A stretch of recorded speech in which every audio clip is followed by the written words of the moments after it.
মানববন্ধনে আছে তার প্রধানত কারণ হচ্ছে উপকৌশলী পদে যে চাকরিগুলো আছে, বিএসসি ইঞ্জিনিয়াররা যারা আছে তারা হচ্ছে 33% কোটার দাবি করতেছে।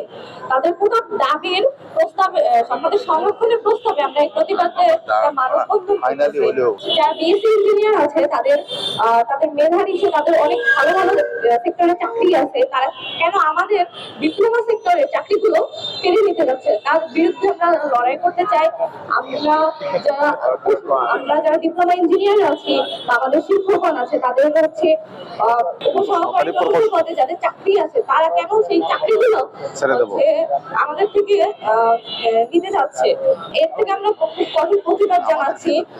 আমাদেরকে বারবার রাজপথ থেকে তুলে নিয়ে যাওয়া হয়েছে, আমাদেরকে আশ্বস্ত করা হয়েছে, কিন্তু আশ্বস্ত করা হয়েছে কিন্তু আমাদের এর কোনো আমরা ফল পাইনি।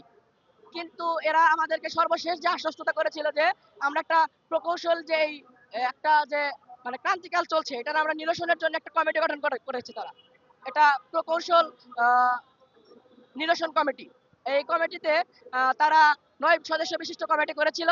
এর মধ্যে 2 জন ছিল আমাদের কারিগরি সেক্টরের। এর মধ্যে একজন হলো আমাদের কারিগরি শিক্ষা বোর্ডের সম্মানিত চেয়ারম্যান রুহুল আমিন স্যার এবং আরেকজন ছিল আমাদের আইডিবির প্রেসিডেন্ট কবির স্যার।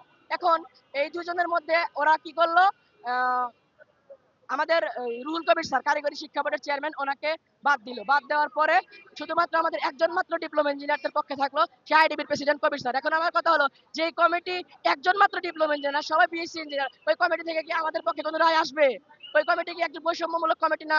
আমরা গত 2025 সালের 17 সেপ্টেম্বর আমরা ওই কমিটিকে বাদ দিয়েছি, ওই কমিটিকে প্রত্যাহার করেছি এবং এখন আমরা এই কমিটি একদম বাতিল ঘোষণা চাই, বাতিল চাই আমরা। সেই জন্য আজকে আমরা মানববন্ধন করছি। হয়তো আপনারা জানেন গতকালকে আমরা প্রধান উপদেষ্টা বরাবর স্মারকলিপি প্রদান করেছি।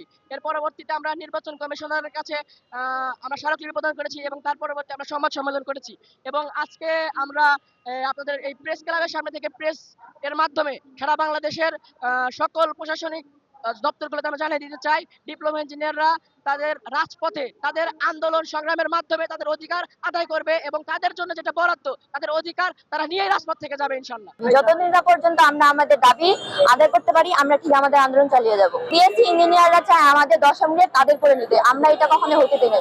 ইতিপূর্বে আমরা 10ম গ্রেড নিয়ে আসছি, ডিপ্লোমা ইঞ্জিনিয়ারদের মূল উদ্দেশ্যই হচ্ছে 10ম গ্রেড। আমরা চাই না আমাদের গ্রেডকে অন্য কেউ ছিনিয়ে নিক। বিএসসি ইঞ্জিনিয়ারদের জন্য 9ম গ্রেড আগে থেকে সংরক্ষিত ছিল।